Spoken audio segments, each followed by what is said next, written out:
quick shout out from our sponsor, Share ID. Are you trying to boost conversions to your Shopify store? Need to drive more customer loyalty? Get results fast by offering exclusive discounts to consumer communities with Share ID. Share ID helps verify students, teachers, military, first responders, and so much more of these groups. With Share ID, you'll get a verified match in seconds. You can spit out an exclusive discount for customers on the spot. Try speaking directly to a new customer segment with this verifiable identity without adding friction to the shopping experience. Continue to drive incremental revenue in the next 90 days post-purchase with more tailored messaging for your email and SMS campaigns. I personally tested ShareID to see just how easy it was to get set up, and I was pretty much ready to go in under 15 minutes. The onboarding was simple enough for me to follow as a non-technical person. Go to shareid.com/Shopify and start your free trial today. Once again, that's shareid.com/Shopify and start your free trial today. Should it be directly a discount? Should it be get our free this? So sign up to win, maybe get entered to this giveaway? I would say enter to giveaway works. It will work less than like a direct discount. Like a 10 to 15% discount is the most standard. That's what we typically see perform the best. But I also understand, like, some brands come in, they're like, hey, we're premium, we don't want to do discounts. What do we do here? And like, that's okay. If that's not your brand to offer welcome 10, it's not going to be everyone's brand. Hello and welcome to E-Commerce Uncovered. I'm your host, Matt Lady. Thanks for joining if it's your first episode, and welcome back if you're a returning listener. Each and every week, I'm so lucky I get to chat with and learn from a variety of passionate, intelligent founders, operators, and practitioners in the wonderful world of commerce. My mission with this show is to provide tactical and practical information and insight for D2C brands to grow profitably and sustainably. Today's episode is with the co-founder of Lunar Solar Group, an e-commerce and digital growth consultancy. She's also the co-founder of Vertexgen, a best-in-class subscription program for Shopify stores. They create new tools to improve your buying experience and increase customer lifetime value. Without further ado, please welcome Gina Pirelli. Gina, how's it going? Hey, it's going good. It's going good. Busy week, but I'm excited to be here as always.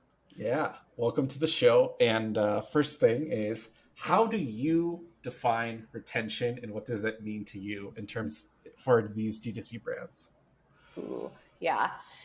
I define retention as like coming back even to the site. Like, I think that it begins the minute you land on the website. Like, just coming to the website, like, what is that pop-up strategy? Are we getting their email? Like, do we know who they are? Are we gonna be able to identify them later? Because like, some people are gonna come to your website and you're not even gonna get their email. You're gonna have to serve them with ads later to get them to come back. Other times someone's gonna buy, and like, people, I think, consider retention once somebody is getting them to buy again. Where I look at it is like, once they come to the site, like, it is now a retention play. Like, we need to get them back. We need to educate them. So that's kind of how I look at retention from a really high level. Right. That's interesting. And it's good to note because, like you said, a lot of people are like, oh yeah, get people to come back and buy a second, third, fourth time. Well, most conversion rates on stores are like 1%, 2%, 3%, 4%, like really good, right? So all those people who abandon cart, who view without even adding anything to cart, it's cool that you define that as retention as well. That's a good place to start. So keeping that in mind, who should care about retention? Like, what kind of, like, is it a certain level? Everyone. Everyone. Yes, everyone. Everyone should care about retention. But in terms of applying some of these additional tactics, these tools, these automated flows, pop-ups, all these other things, is it a certain amount of revenue, customer list size? What level in time and place should a brand really double down and focus more on retention? Yeah. No, that's definitely fair. I think if you set aside 4 hours, like, before you launched a store, there's probably 4 hours worth of work that, like, if you turn on a Klaviyo account, even if you use like bare bones, like not super branded or anything like that, like, I think retention matters pre-launch. Like, I think that you should be setting that stuff up. You are going to spend money on ads. You're going to get people coming to the site. Like, make the most of it. You don't have to have these like crazy web of like, somebody looked at this product, they did this. Like, generalize, just put a pop-up on the store, use a teaser, do a abandoned cart or browse abandonment or something like that, like flow. If somebody buys something, thank them. But yeah, I think that like the basics are important from day one.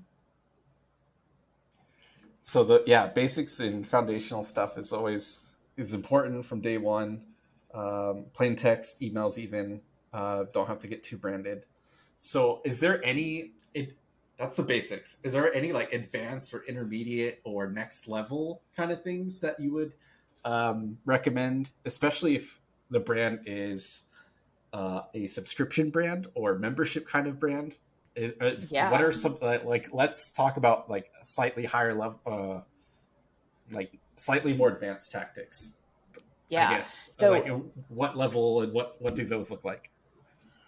yeah. So what I would say is like first, like get your basics down. Like I think the basics are key. Don't overcomplicate. Don't try to get all fancy and be like, oh yeah, like if somebody looks at this, they're gonna get that. Like if I walk into one of your flows and it looks like a gigantic spider web, like we're not doing it right. Don't do that. So like kind of like start simple, like get all the basic flows down. I would say, browse, abandon cart, post-purchase, do like a post-purchase one. Post-purchase for subscription should be different than post-purchase for one-off products.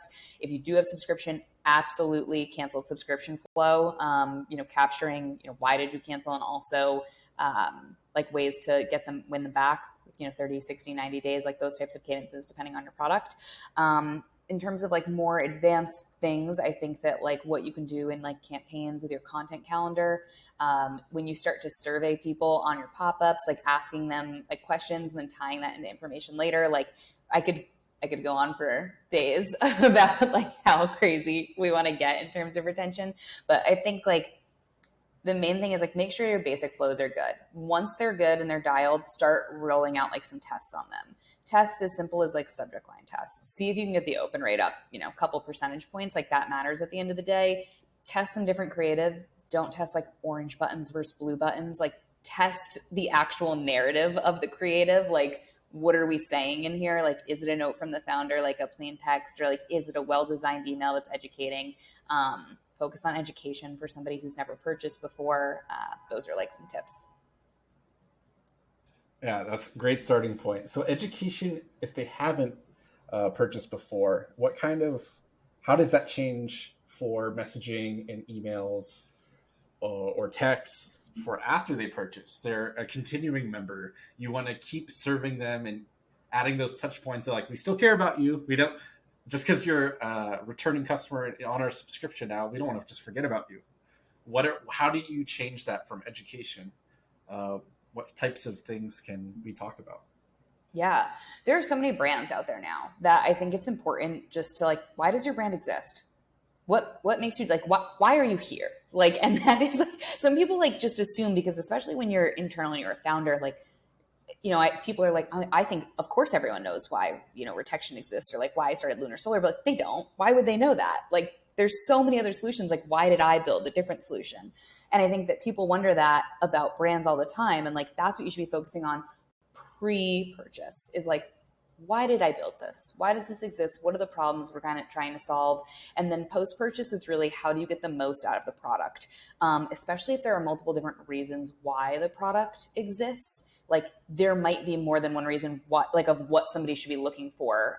If it's some type of food or snack or supplement, like, what are they supposed to get out of it? Like, what are the different things you offer? Like, that's how I think like post-purchase like kind of really shifts in what type of education. You don't stop education. But you kind of do a little bit different take on what you're educating them on.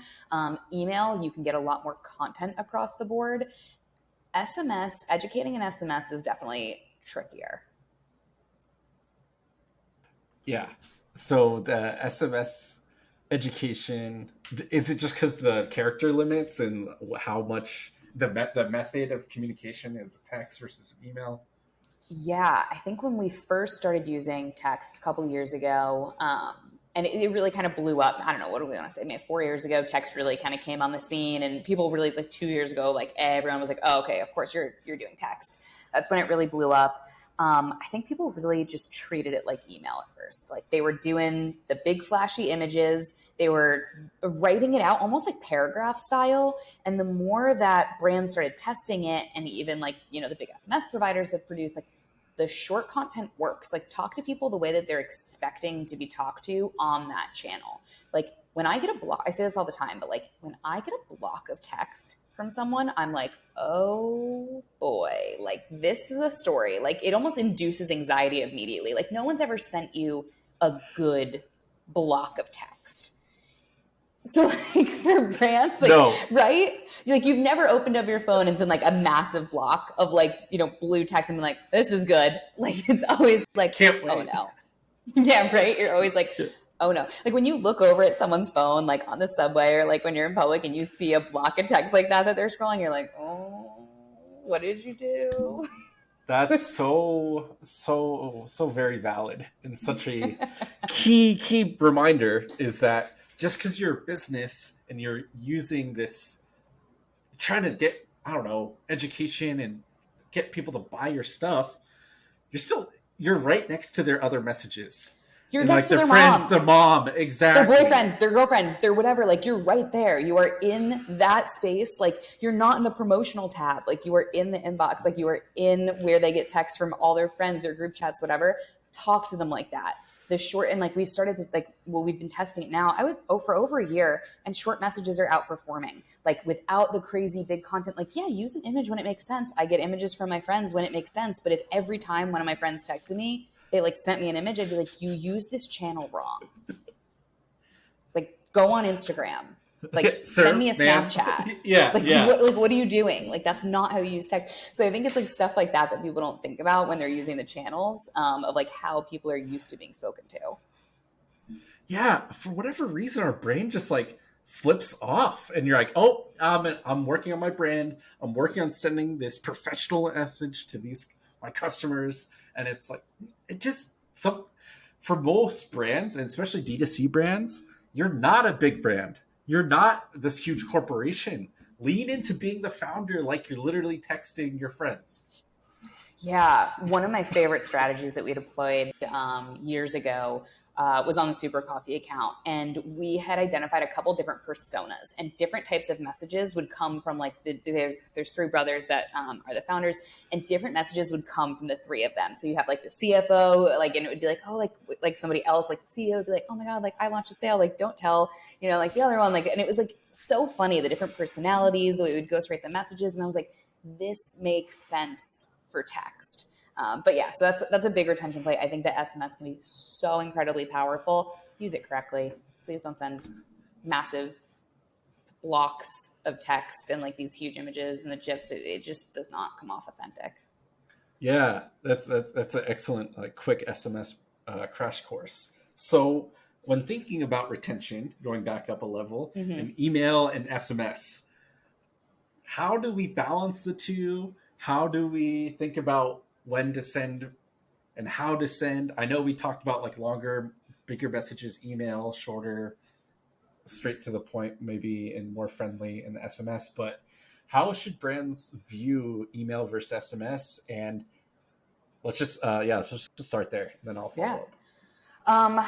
I think that you have to decide on a strategy. Like, you've got some brands who only send plain text emails. Like, and you've got some brands who only who send both. And like, you've sent like where maybe SMS is your VIP community. Sometimes it's not. Sometimes your Facebook group is your VIP community. So it really, like, you have to decide on a brand strategy. And I think it's important to like stay true to that. Yes, of course, like maybe like as the brand matures, you're like, okay, I actually want to switch this a bit. But like, for the most part, you should stay consistent. You should be like, okay, like my top customers, where do I talk to them? How do I identify who my top customers are? Is that a segment that I pull based on LTV?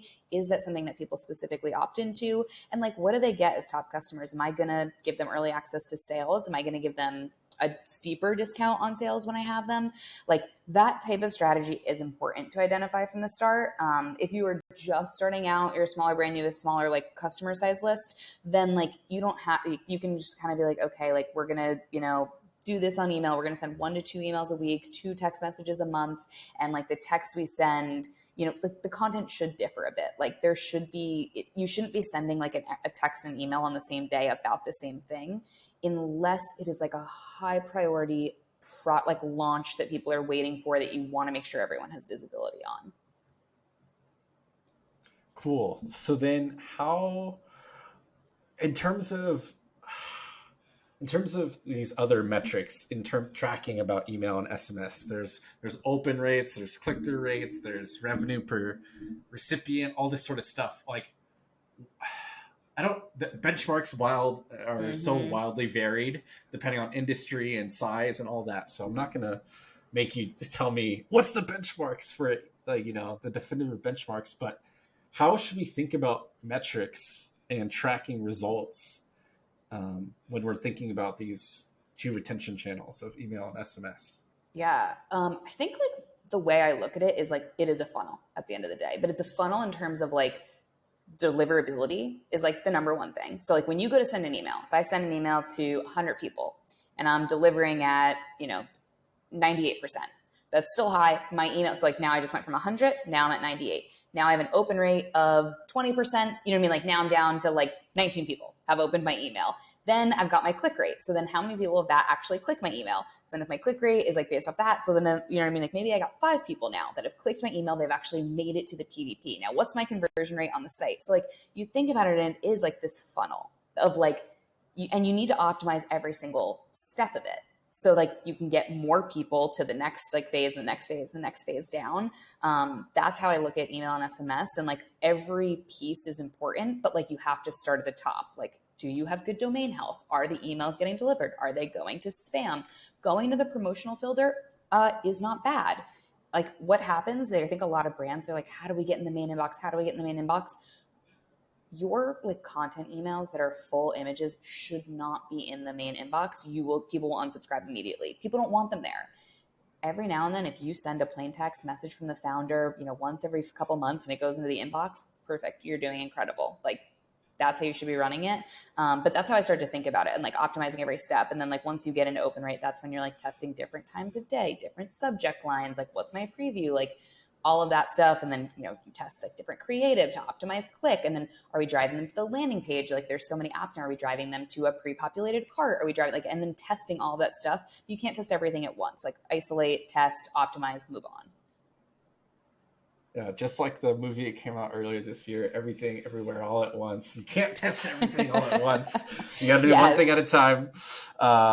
Okay, and I love the funnel comment about the open rates and all that, and then clicks. And I think you've mentioned this on the ad spend episode you did, but literally the list capture, the email pop-ups, the fly out little tags on the side, like that's above the funnel. That's before you even send them the message, right? So you have the web visitors onto your website into the list, right? Well, so that's why like I say that retention starts the minute somebody hits your website. Like it is now our domain. Like people like think like, oh, we got to get the email, they got to make a purchase. Like, no, it is like the retention marketer steps in the second you hit that website. Yeah.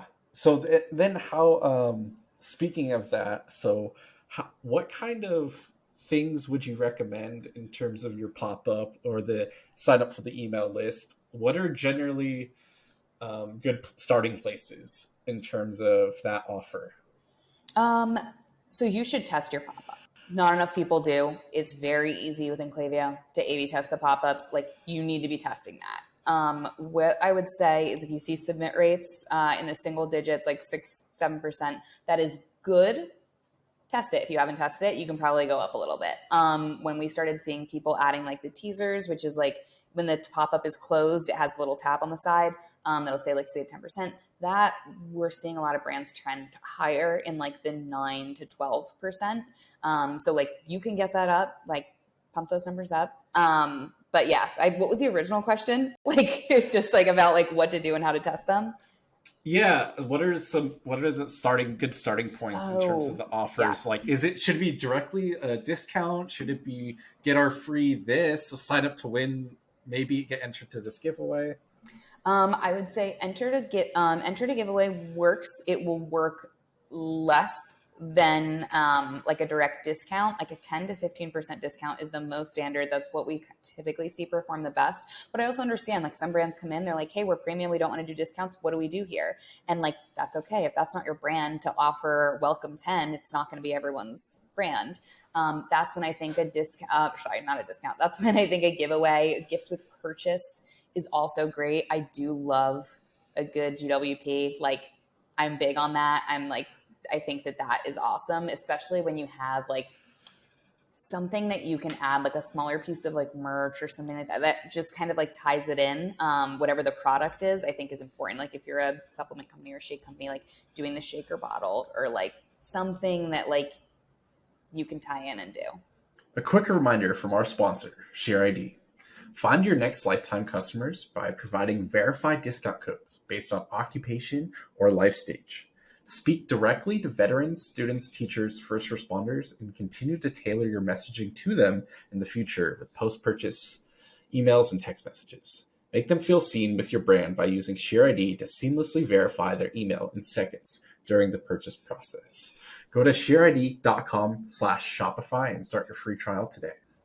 Yeah, and if you think about the margins on those things and you're not giving that immediate 10 or 20%, you're just saying, hey, here's the free shaker bottle, and it's $4 or $5, and that's what maybe your AOV is 80 or 100. That's way cheaper than 10 or 20% off, and you don't have to worry about that being that discount brand right away. Yeah, you're already shipping it, like it's going in the same box. Like you pick something that's small enough where it's going in the same box, like whatever. Like even if your AOV is $35 and you're offering 15% off, like how much you possibly paying for this like shaker or whatever this item is? $3. It's the same thing. Yeah, and it's just framing it in a different way, similar margins. Yeah, okay, that's good. That's interesting. So then, in terms of retention and back to metrics a little bit, for conversion rate, how do you view conversion rate for new customers, new web visitors versus returning any differently? And like, how do we think about that? And should it be an X percentage higher or 2 times as much, or what's your kind of thinking on that? God. And conversion rate is like such a tough one too, because I'm like conversion rate from the site, like conversion rate from the email send, like that's the biggest like piece. When we give our dashboards at Lunar Solar to clients, they're like, wait, is the conversion rate based off like the email send, the delivered, the opened, the clicked? And like for a long time we were doing delivery on click, then we were doing we were doing conversion on click, then we were doing conversion on open, and like it depends on how you want to calculate it. So like me saying like, oh, X% conversion rate, how would you define it? Yeah, I guess let's just say you have a brand new visitor and you have your brand new visitor to the site. So what's that conversion rate versus you have a returning customer that is from an email send and then hits the site? Like, and then does that experience, like, is there a way to make the experience different for each of those, or should it just be the same? Like, I want to try to figure out. Yeah, I mean, like we're seeing all these different types of tools come out with like different landing pages, like taking like returning customers and like putting them right to a cart. Like, does that outperform? Does it not? Like, how much information do they need? Like, we're seeing studies like, oh, like, you know, driving somebody to a PDP is never as good as a dedicated landing page. And like, but if it's a returning customer, do they need all the education? Like, do they not? Like, and I think it's like so brand and product specific. Like, I'm just seeing that on some brands, like sending it right directly to cart. Like if it's a product that's like more straightforward, there's not a lot of education. Like we're talking about like floss and like toothpaste. Like you either like the floss and toothpaste you're using or you don't. You're not like, am I really seeing the product benefits? It's like, have your teeth fallen out? No, then like it's working. But like, you know, like maybe a supplement where like it's not a direct thing where you're like, okay, like collagen. I'm looking because I work with the Avi guys. I'm looking at it right now, but I'm like, you know, collagen's a good one because I'm like that, like maybe I need a reminder when I go back. Like when I click through, I kind of want to, but maybe I need more of like, are you feel like, how is your skin doing? Like when I start to see that stuff, then I'm like, oh, you know what? My skin does feel a little bit better. Like I have been glowing a bit more, where like if the effects aren't as like apparent, sometimes you need that education. So I don't know. I go back and forth on like, where do you drive people to and how you measure that? Yeah, you're right. It is so brand and product specific. It depends if it's like apparel is much different. It's visual and versus, Exactly. a supplement and then your gut health, like that's invisible unless you're going into the doctor every month and getting that tracked and checking your, bacteria levels and different stuff like that. So different. Yeah. And like apparel too, like even that is like, are you performance apparel or are you like graphic tees? It's like, if you're a graphic tee, send me right to the cart. If I clicked on a button in an email, like, and I want that graphic tee, like I know that I want it. I don't need to know like anything about it. But if I'm like performance wear where it's like about sweat and like this and like, maybe I need more education. Yeah. Yeah. So even within apparel, there could be a difference. So Yeah. yeah. Also, what are you putting It's in good the to know. email? Is the education in the email? Because if it's in the email, then like you don't, where I think like testing it, like you have to think about the entire customer journey. You have to think about like, this person got an email, the email had this in it. Did that email give them enough that they need to just buy it immediately? Or like, do they really need a landing page? Like if it's an SMS, we're only writing one line of copy. They probably don't need to go right to a cart. Like they probably need some type of landing page or a PDP. So different things to consider. Yeah, no, definitely. That's great. That's good. Okay. Let's venture into this warm to hot to spicy take area. What's Ooh. one common piece of advice or tactic that you see a lot that you tend to disagree with? Okay, this is my hot take, and I have been true to this for a really long time. I do not think you should put your transactional emails in Klaviyo unless you have a very specific reason that you would like to build a flow off of them.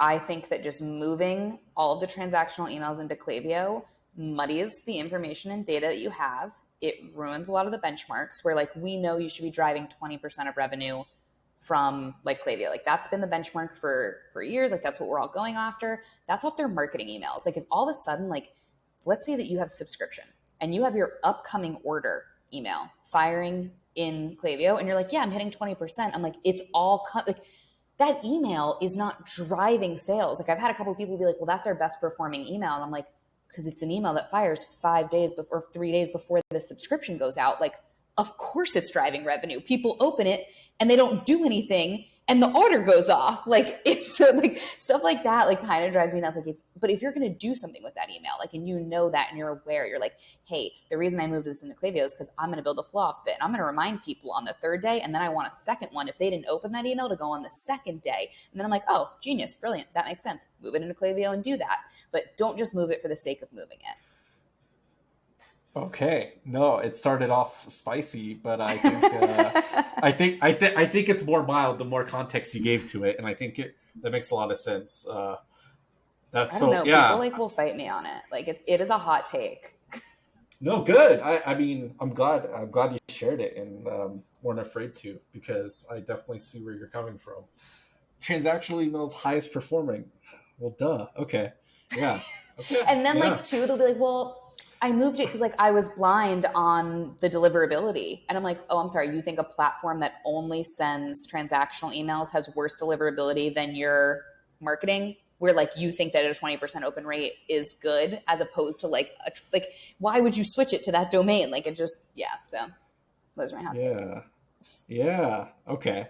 So then, you said there's like, okay, if you do plan ahead and have a flow, or you have some sort of strategy after that fact, what would be an example of that? Is it when you're trying to get someone to go from one product subscription to a larger size? Is it to more items into the subscription? You're like, oh, I have a shampoo, but then we also have a conditioner and a face wash and lotion. Is it something like that? Or would you still not even make the transactional email about that and just go off your other information? So I think that transactional emails are great places to do upsells and cross sells. Like they are, because they get a lot of eyeballs, but you have to do it right. And I think that like, it's kind of like I said, if I've got a really sophisticated brand and they've got time and resources to have it, somebody who they either have an agency or somebody who like their entire job is controlling their emails and their SMS, then they are probably equipped to be like, okay, let's move our transactional emails, and this is why.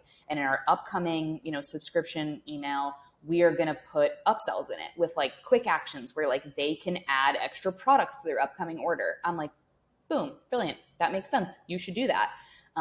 So that is like a good example of like what, like moving your canceled like notification. If you're going to build a flow off of it and say, hey, you canceled, here's a link where you can reactivate. If you want to reactivate at any time, then wait 30 days, send another email. Wait like 90 days, send another email. Perfect example of a good usage there. Okay, so there are good uses for it, but Absolutely. your take is don't just do it by default, because that's what everyone says to do. It is Yes. do it when you're gonna use it for something. Exactly. I've walked into too many Klaviyo accounts where all of the Shopify notifications are in Klaviyo, and I'm like, did you know that this isn't firing? And they're like, no. And I'm like, your like order confirmation email is off. And they're like, oh. And I'm like, well, why? Like, or like they had some filter on it, and like where it's like, I don't know the right word for this, but like you can't mess it up if you just leave it in Shopify, Yeah. where you can mess it up if you move it into Klaviyo. And I don't think people understand how easy sometimes it is to mess up the filters of different flows and automations, where it's like, if you're not going to do anything with that email, just leave it. Got it. Yep. Okay, that's great. That is good. Mild and spicy take, all in one. I love it. Okay, so now we're going to get to some questions from Twitter. At ecom_Joseph asks, what systems or processes were key or crucial or really important to you when you're growing Lunar Solar Group? And then my question on after that is, how do you balance Lunar Solar Group and Retextion? But let's go with the first one. The first one. So I'll say what anybody on the Lunar Solar email team would say. I will die on a hill for Rike. Rike is what we use for our project management software. I built a flow in there, and it has been optimized and optimized and optimized over time. You cannot mess up the email process. Like, it is probably not the right word, but it is idiot proof. Like, it is so just like you put in the creative, like it goes, it follows a very exact flow. If there's changes, it kicks back. Like, Rike was like huge for us being able to scale the email division. It didn't, we like tried it for ads, it works, but like for some reason, the just the process, I think, of emails, really we were able to dial in. And Rike has been huge for us. Like, we've just been able to like run it through our process and make a really, really, really seamless process, like for our team and our design team, and just like working with people. So that has been huge for being able to scale the email team and just like staying on top of process. There are a couple other things like in Figma, like run spell check, like just get the plugin, like do it. There were a couple times in like the very early days where we didn't use the plugin for Figma. We just didn't know that there was a one, and we were trying to like manually spell check things. Do the Figma plugin.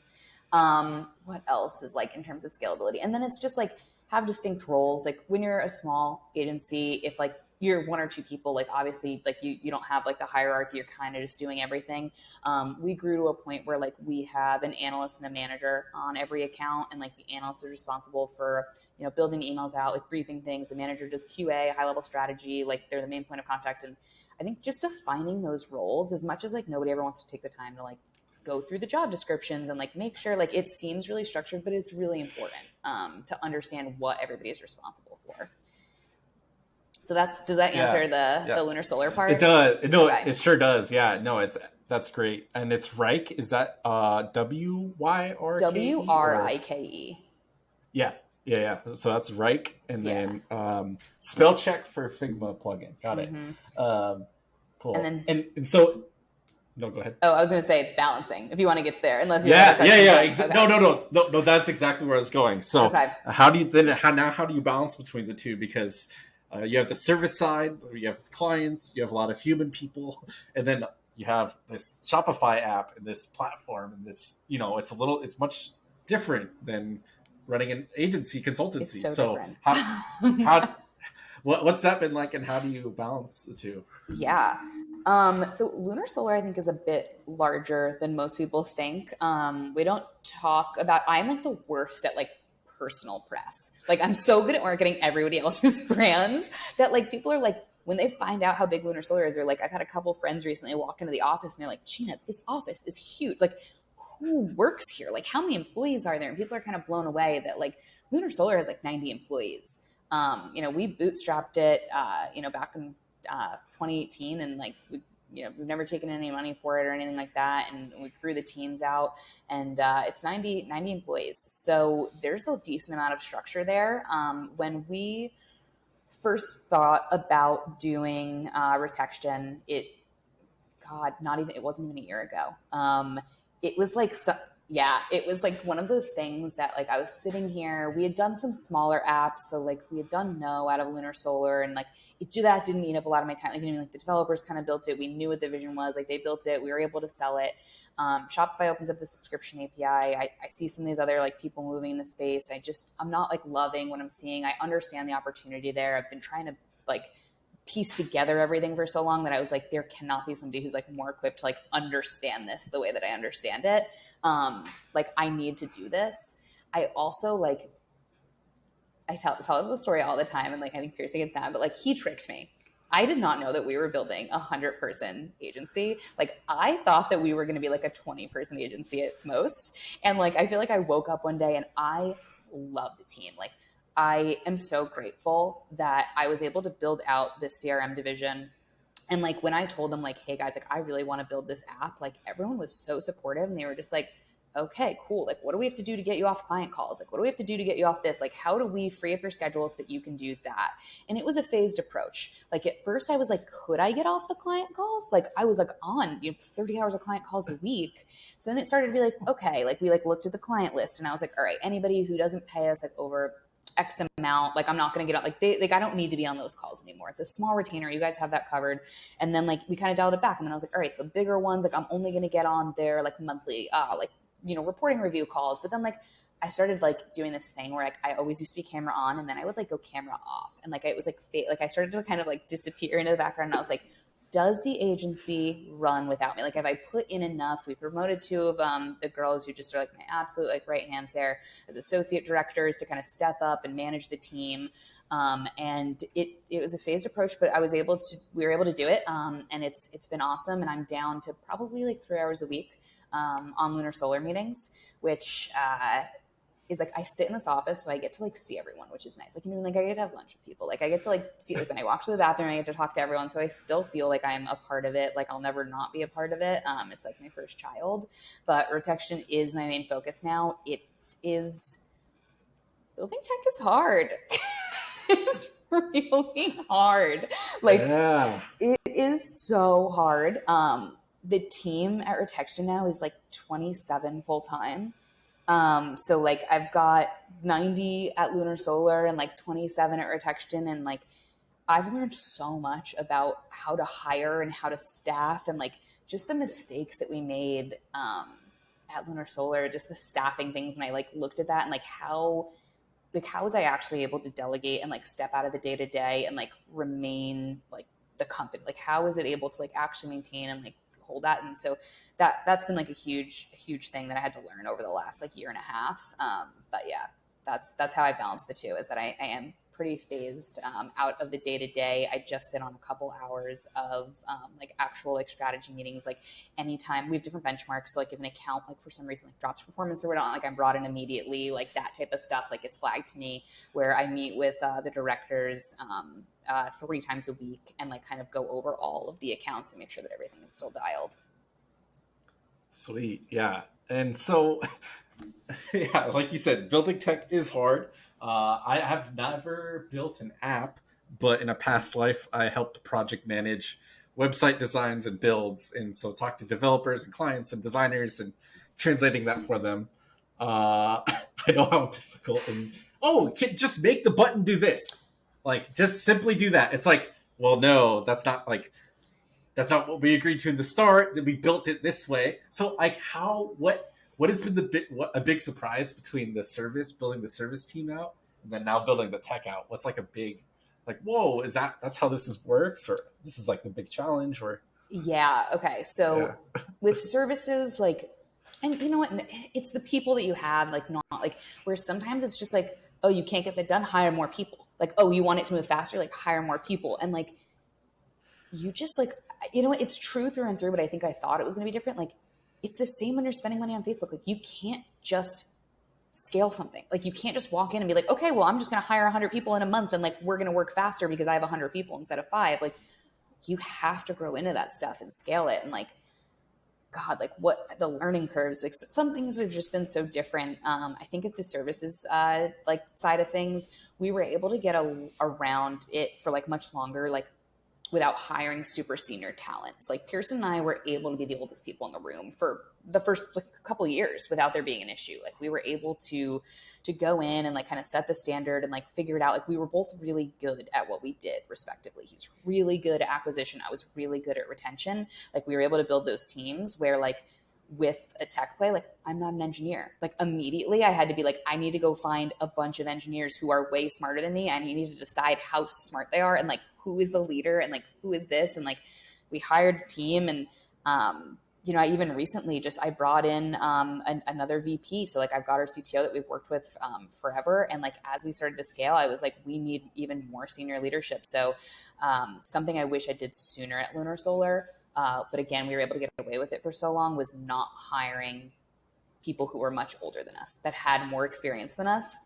So like at Retection, like I not immediately, like 6 months in, was like, I need a VP of engineering and I want somebody who is at least in their 40s minimum. I need somebody with life experience out here, like who has run teams, who has seen 3-person engineering teams, who's seen 300-person engineering teams. Like I need the life experience in here. So that's what we did. And that's what we've started to do for a lot of our roles. And I think that's just been a huge takeaway for me. As a young founder, like it's an ego thing sometimes. Like you want to be like, oh, like no one is like over 30. Like we have such a young, like smart company. And then it's like, sometimes I look around and I'm like, I need an adult. Like I still don't feel like an adult. Right. And so, okay, so at Retection, now you're starting to have a few more adults in the room. There are adults. Like veterans and experienced people, yeah. Mm-hmm. Especially with, like you said, engineering, it's a little different than ads and email. You're building this tech and this piece of software that's the product, not the service that you deliver to the clients and the results you get. You're building this product, and then you have additional people that are helping the clients implement it and get the most out of it and all that. But it's just different. Yeah, the way that you have to scale it in tech, like to make the money and like to hit where like at Lunar Solar, you know, like the email team might onboard, you know, 3 to 5 new clients a month would be like, you know, a lot, where like, you know, we're onboarding 3 to 5 clients a week on the tech side, and it's younger, and it's just like the scalability issues and how you build something to work for 10 brands is very different than how you build it to work for hundreds of brands. So like kind of making those decisions of like, how fast do we want to go? Like, where do we want to focus energy? It's just been really interesting. It's been stuff that I wasn't expecting to take up as much as my time as it has. Yeah. Wow. No, that's great. I'm glad we got to break that down a little bit. And I added on that question. Okay. Next up, we got at @M_Christopher86. How should one approach retention as subscription strategy for premium D2C fragrance with the 8 to 12 month purchase frequency using SMS versus email only? It's a pretty long period, and we're afraid of message/offer fatigue. Thanks. So how would you approach this? God, I saw this come in and I was like, I kind of love this because this is so tricky.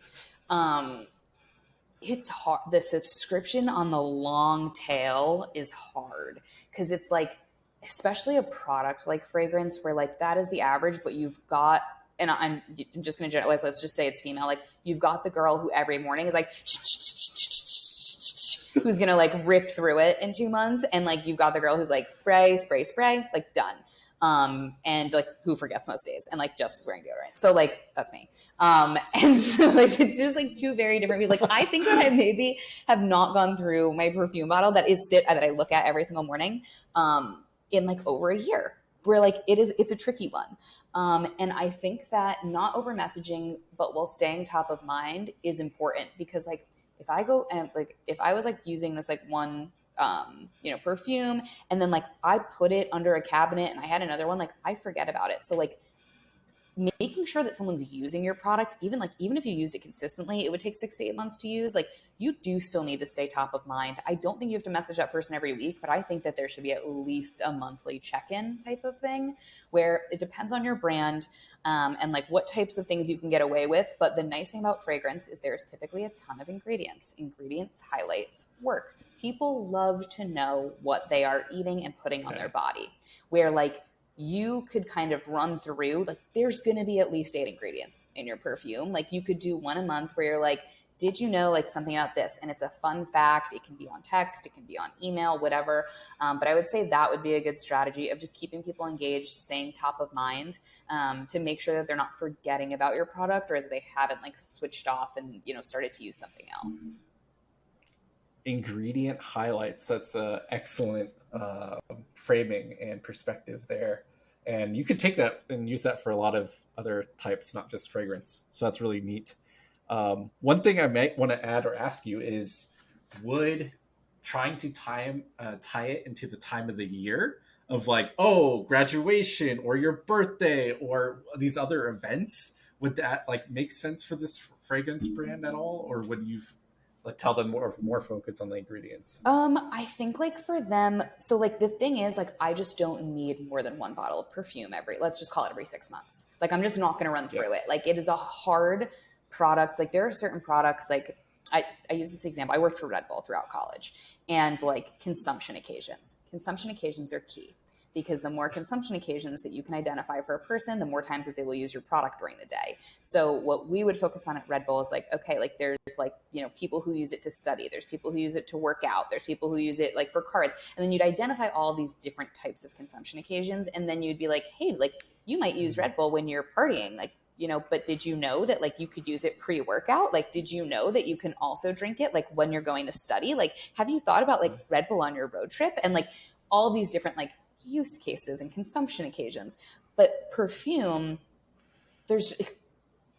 you spray it in the morning and then you make sure you still like smell good, like take it to the office with you. Like how much like more are you going to do? Where like, I think the messaging for me there would be more like gifting. Like that feels like those are the holiday. Like you were right big there. And I was like, oh, like we're going to, and then you were like consumption occasions. I was like, no.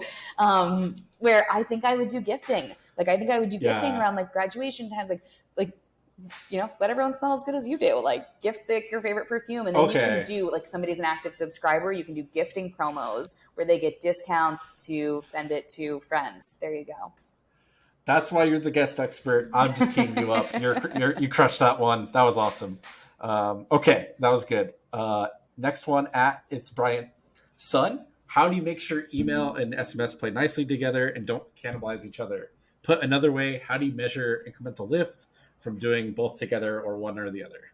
Yes. So it's definitely easier when everything is in one platform, so then you can kind of see it based on last touch within it. But when you have it in 2 different platforms, when sometimes like there are use cases to have it in different platforms where like don't say like, I'm not saying that like you should absolutely have it in one. There are times where there's a platform that is going to like suit some of your needs better.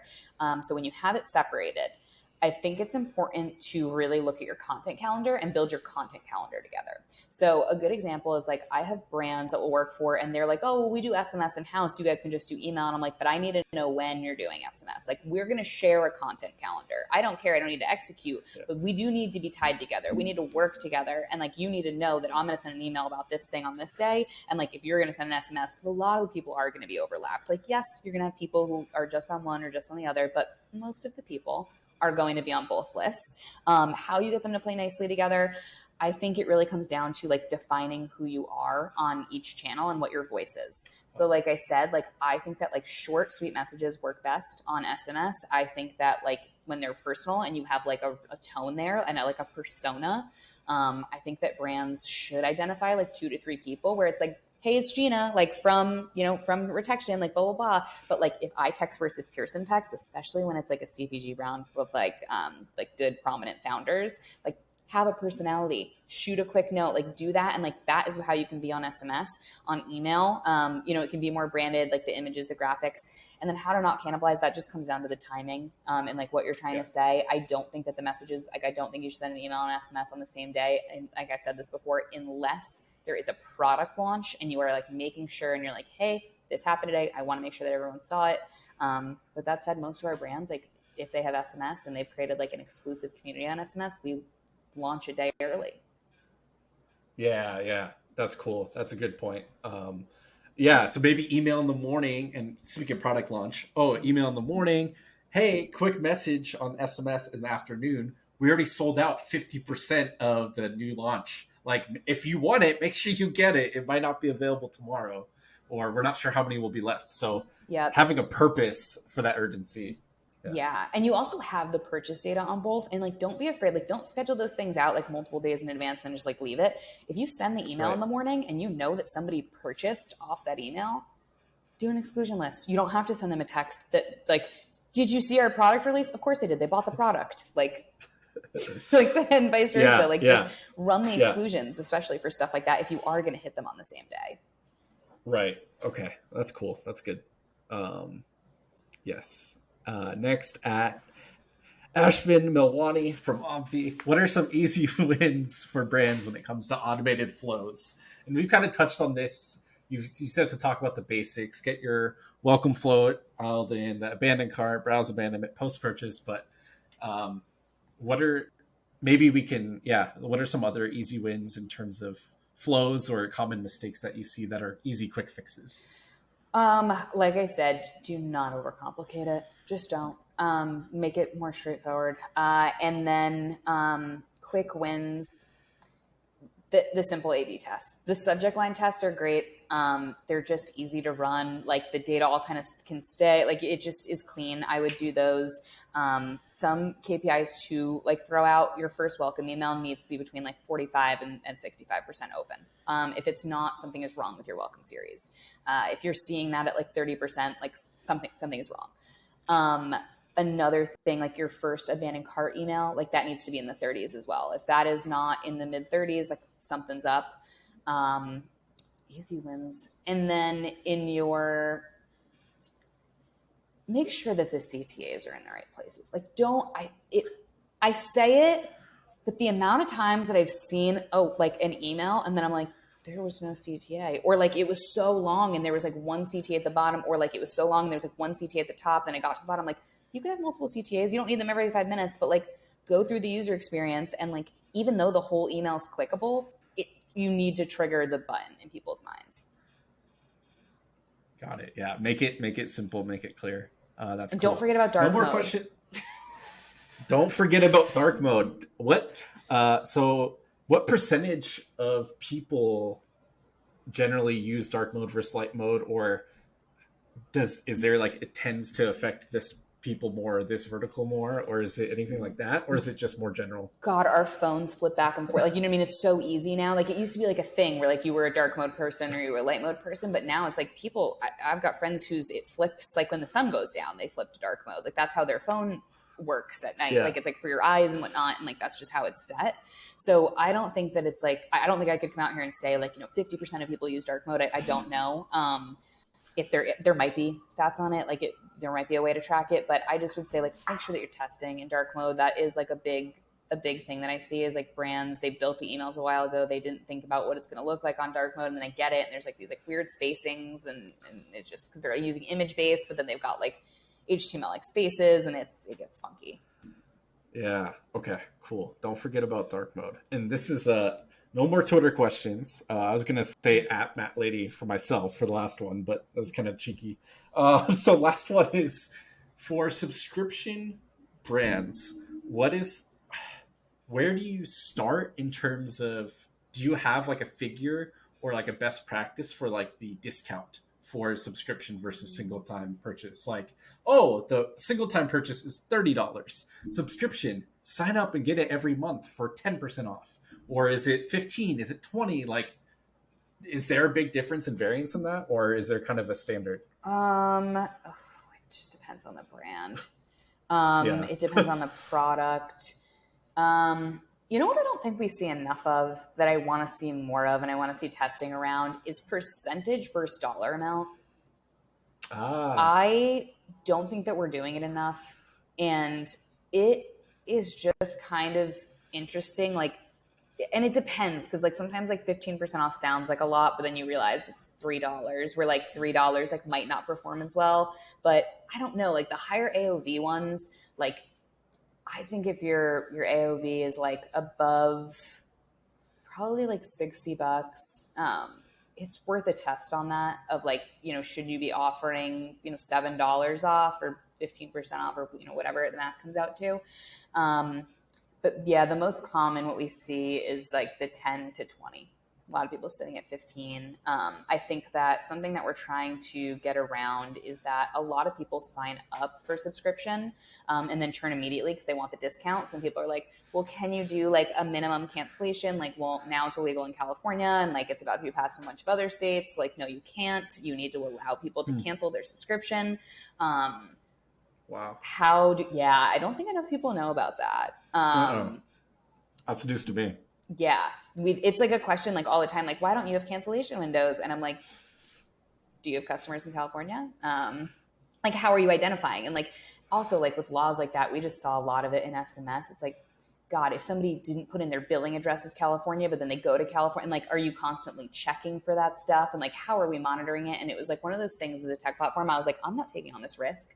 Like, this is good. Then it's going to start popping up. It's California right now. I'm sure it's going to be, somewhere else next where, so we just like don't allow that on the platform. But yeah, it's how do we figure out how to get, so like, yeah, back to the original point, I rambled for a bit there, but that's okay.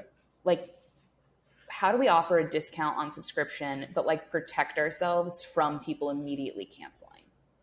I think like gift on second purchase or like a discount that actually gets better after the second purchase, like stuff like that, like probably will help. But then you want to offer like a low barrier to entry. It's an interesting game and it's like worth testing based on your brand.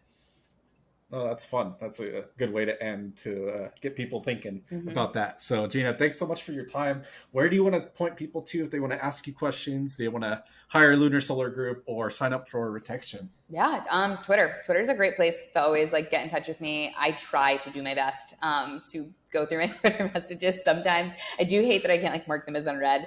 But yeah, like, tagging me in Twitter, the links for everything are typically accessible there, retection.com. So you can sign up there to get a demo, or we're on the Shopify App Store, Lunar Solar Group. Feel free to go to the website, fill out a form. To get, we can do audits, we can do proposal requests, all of that type of stuff through Lunar Solar. And if you just want to ask me questions, tweet at me. Awesome. Thanks so much for your time, everyone. Thanks for listening. If you're a first-time listener, thank you so much.